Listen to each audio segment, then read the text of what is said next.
Number 14, the existence of the church proves God is behind it. A Jewish leader called Gamaliel spoke about the first Christians in the book of Acts, saying, if their purpose or activity is of human origin, it will fail. But if it is from God, you will not be able to stop these men. You'll only find yourselves fighting against God. Now, Paul was an important church leader in the first century.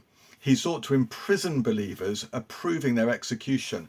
And then he suddenly became a Christian and started preaching about Jesus instead.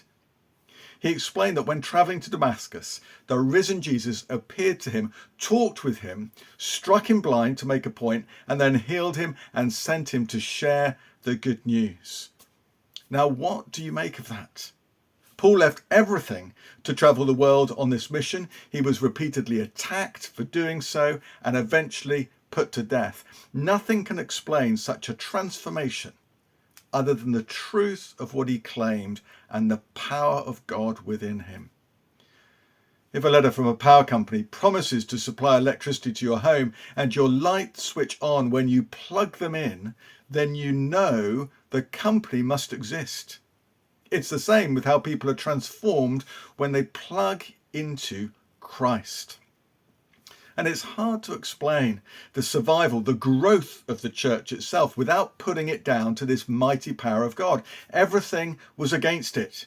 The Jewish leaders, the mighty Roman Empire sought to extinguish it.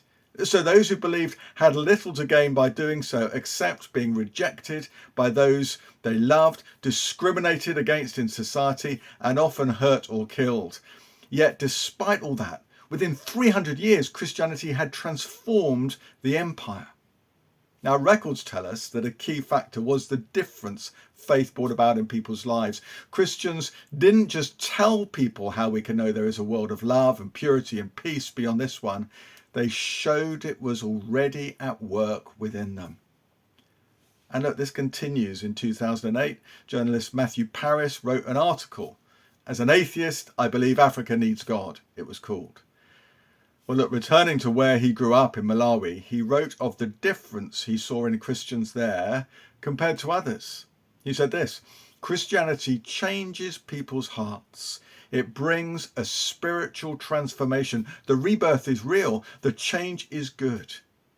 And he added that this was something that seemed to be missing in traditional African life. In other words, the Christians stood apart. Now look, no Christian is perfect, and there are many in churches who don't take it seriously. But where people do, perhaps friends of yours or family members, you will see the difference between them and others in the world. People sometimes speak badly of Christianity, sure, but the lives of true Christians shine out like a light in the darkness. And that's another reason we can know not only that there is a God, but that he is the God of the Bible, the God who came to us in Jesus and who is at work within the church. And if you're a Christian, it's just worth remembering the key things he does in your own life, because this is its own evidence too.